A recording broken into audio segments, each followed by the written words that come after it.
So this is my suggestion for a still life project, and the very best way to do this is actually to set up your own arrangement using similar things as I've got here. I mean, I've got very simple props, wine bottle, grapes, etc, etc. But if you've got objects yourself and want to set them up on a tablecloth or a polished wood surface, whatever it is you prefer, then you can make your own arrangements. Now, I might actually do this as a portrait format, but I'm recording it in the landscape format, so you can decide. And I'm going to do some sketches in a minute to show you some possibilities. And one of my ideas with this is, you could obviously do a traditional still life, but one idea is to do something a little bit experimental, possibly along the cubist line. So some of my sketching is going to lead you in that direction. I can show you, here is a traditional still life on a similar thing. This is a still life which is, I'll send this to you with cheese and a goblet and butter on a plate and so on, and all these different surfaces, some reflecting, some not, all great fun. So that's a traditional still life. You might not want to do anything quite as detailed as that, and you could think more in terms of Cezanne, who did the most beautiful, very free and expressive still lifes. I'll show you some other images, or send some. So let's just zoom in and look at some of the aspects of it. We've got things like the wine bottle. You can see through it at the top, through the shoulder of the bottle. You can see reflections off it, and if I point it out down here, can you see we've got in there's a nice reflection. That's where the grapes are actually reflecting into the glass, and the level of the wine is here. It's not easy to see exactly, but you can see the glass goes darker beneath that.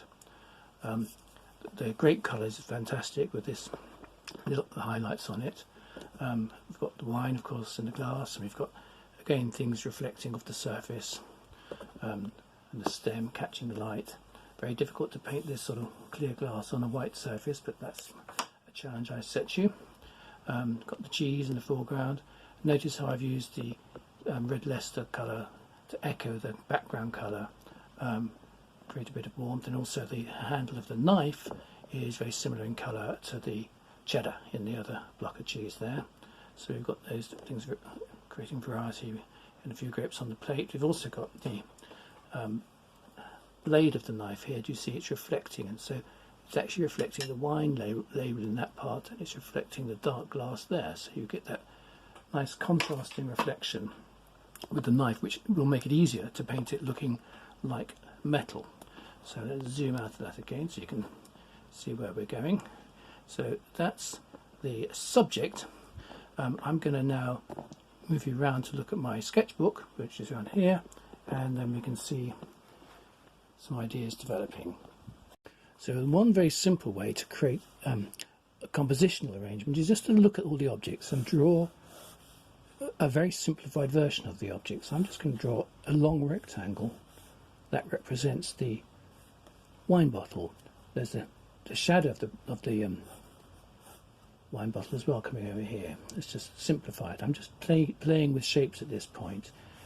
And one of the things that makes for a successful still life, a very important part of it, is the use of the space, making shapes out of the gaps and so on. So you'll notice that in my arrangement I had some shapes overlapping, like we've got the grapes here, which are overlapping the corner of the wine bottle.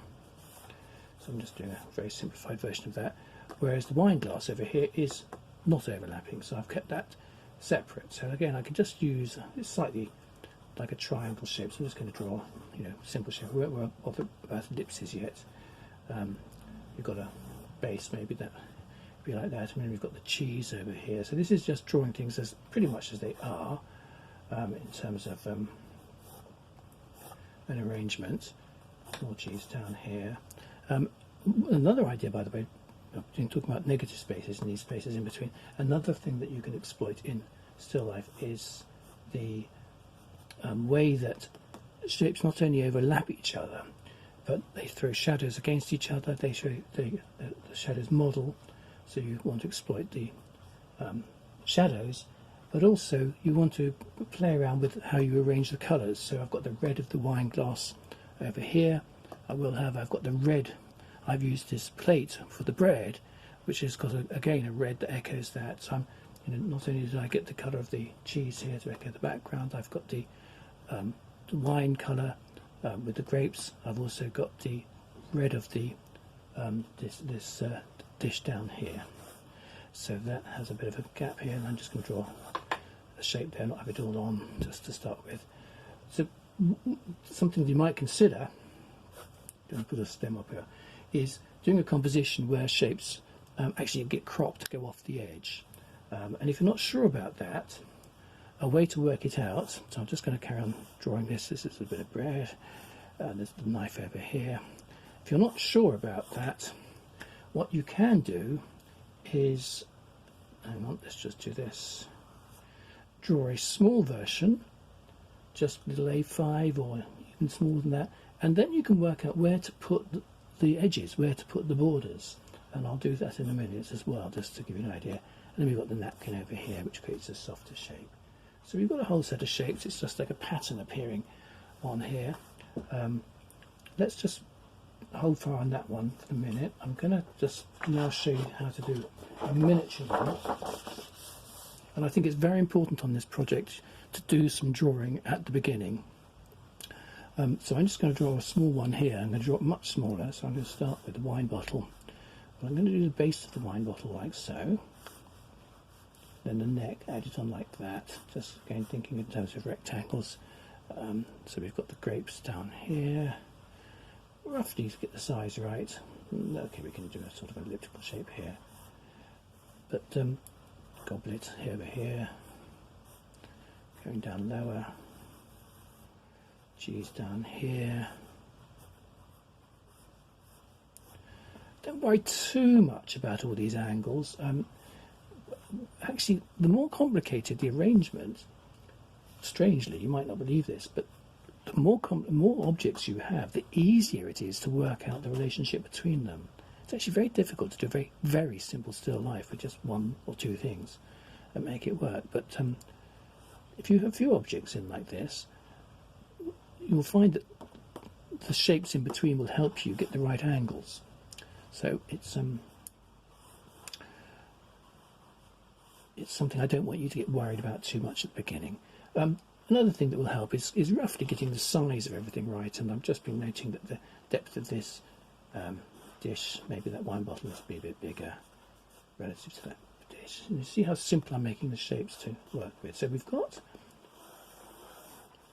loaf of bread on here, grapes on here, grapes on here. Okay, so we've got all these very simple shapes. Now what we can do, just put this other bit of cheese in here. And I'll draw something much more accurate in a minute, but this is really just to show you how to think about the arrangements.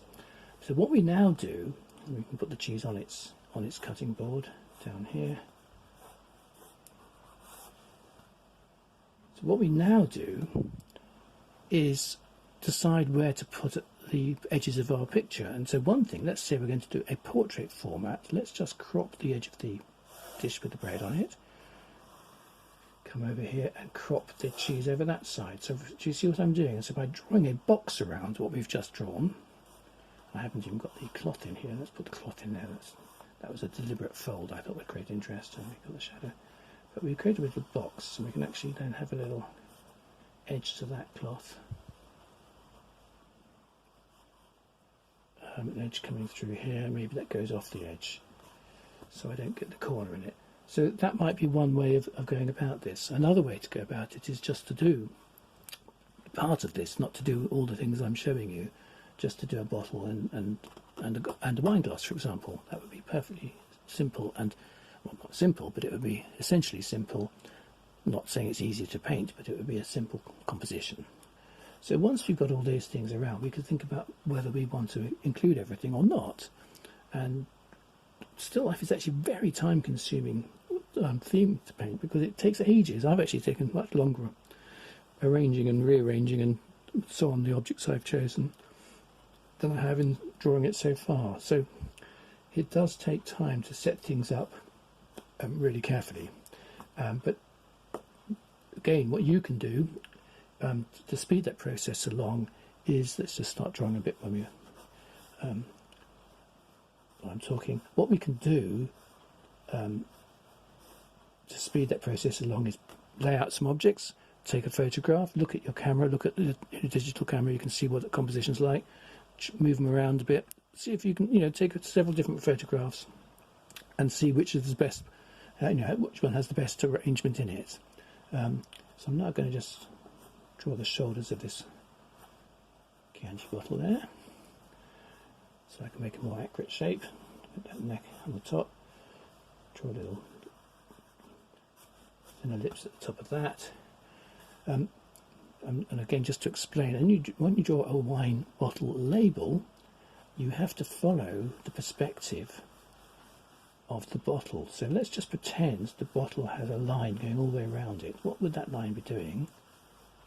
And then we take a line coming down here. Again, we do the same at the bottom of the label, because those two curves are slightly different. And then you've got a wine label going around the bottle, and then you can even draw it like that. In fact, you even see the inside of that wine label in shadow doing that. And then you can rub out the lines in between.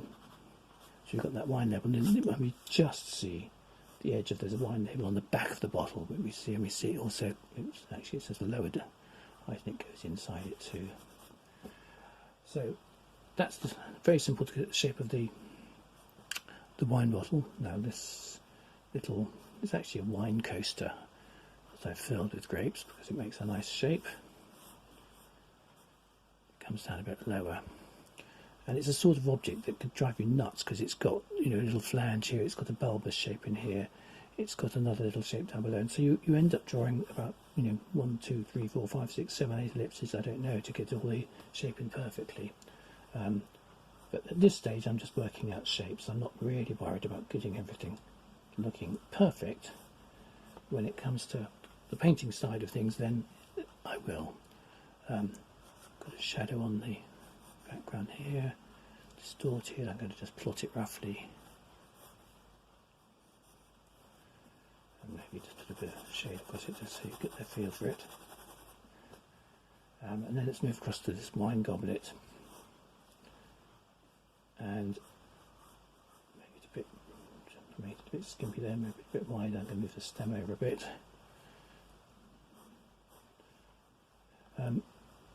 When you're drawing an ellipse, like here, on top of the wine glass, well, there's 2 or 3 ways to do it, and you could just try freehand, but a good way to do it is to work out the height of the ellipse, how far down the glass it comes. What you actually do is, if that's the edge of the glass there, it goes back. I'm looking down on this wine glass there, it comes down there, so I can actually draw a little rectangle across the top of the wine glass, and then when I draw an ellipse I've got to fit it into the rectangle, and when I draw an ellipse I go maybe from 9 o'clock to 12 o'clock, I go from 12 o'clock round to 3 o'clock, and I might get down to 6 o'clock, but that for the last bit I go back to 9 o'clock and connect it like that. It's easier to draw it like that and add that bit on afterwards than to do it as one continuous sweep, I think. Try it and see. So that's the shape of the wine glass, but of course the top of the wine is another ellipse in here, and again you might want to work out how far down that comes to get the feel for that. There's a lot to paint in something like this, but depending on your style of painting, it could take you an hour or a year or 10 years. There's a lot of things you can get fixated on if you really want to do the glass perfectly, etc. So this is all about just working out the first stages of, actually that base is a bit bigger, first stages of your composition. See how it's starting to form up there. I haven't put the knife in here, and of course it's an angle. I like painting metal and shapes that, and surfaces that reflect, glass and so on. So that's where the knife goes. Actually, it's got a little bit of a curve to the end of it, but I can refine that later.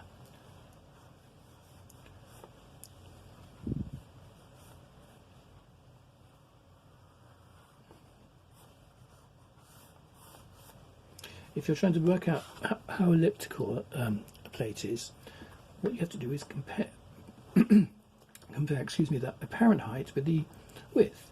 And if I count the height of this plate into the width, it goes in 1.5 times. 1.5, like that. Looking down on it. The pattern, though, the red band, is much thinner at the front here, gets wider at the sides, and deeper at the back because it's dished down. So it's not just the same width all the way around. I need to move my knife up a bit there, but anyway, that helps with that. Grape, 2 more grapes, there we go. And I need to move that ruche bit over a bit. A bit of shadow in there, and a bit of shadow down here, and the knife itself throws a shadow. I brought the cheese in too far, so I'm just going to bring the edge back here a bit. Move this cheese over. If you're not comfortable, painting blocks of cheese and getting them in perspective, it is about practice making perfect. What I could give you a whole lesson on how to draw perfect perspective boxes and so on, whether it's cheese or a book or whatever. But I think what I'm going to do on this is, rather than worry about the exact perspective, just draw it and see what happens. And after all, a lump of cheese doesn't have to be a perfect block. It could be irregular. So if it's a bit wonky, it might be perfectly fine. If you get real problems, rather than me spend ages trying to show you how to do it in these videos, and you get confused, if you have real problems, send me what you're doing and I will give you a personal lesson on how to solve the problem. But otherwise, this cheese, I'm going to pretend it's a bigger chunk, just make it go off the edge there. Otherwise, it's not, these lines aren't parallel. But if you make them parallel and then tweak them a bit, it might look good enough. Let's just see if your natural eye can solve this problem. I think my only thing is I'm going to get slightly compressed. There should be more space here. So I think I'm going to open up the composition a bit. If I move over to painting on I'm actually going to paint on paper. I've prepared a piece of paper for this. Whether I do it this way around or the other, I haven't fully decided yet, but let me just complete the marble cutting block here for the cheese. Front edge. Just putting the cast shadow off the cheese. Placing a few shadows at this stage does really help create a sort of structure. But as I say, we've done it in a literal way here, or I've done it in a literal way, and you might decide to do the same. What I'm thinking of doing is looking at making it into a sort of cubist pattern. So I'm just going to show you, as part of the next exercise, a distortion of this. So what you can do is, if you've done a similar sketch, one thing you can do is you can do a tracing of that sketch and then repeat and overlap different parts of it in different places, so you can sort of rearrange it. But I'll show you something in video number 2. Will be about how to work this into a slightly more cubist still life arrangement. So thank you for watching this introduction.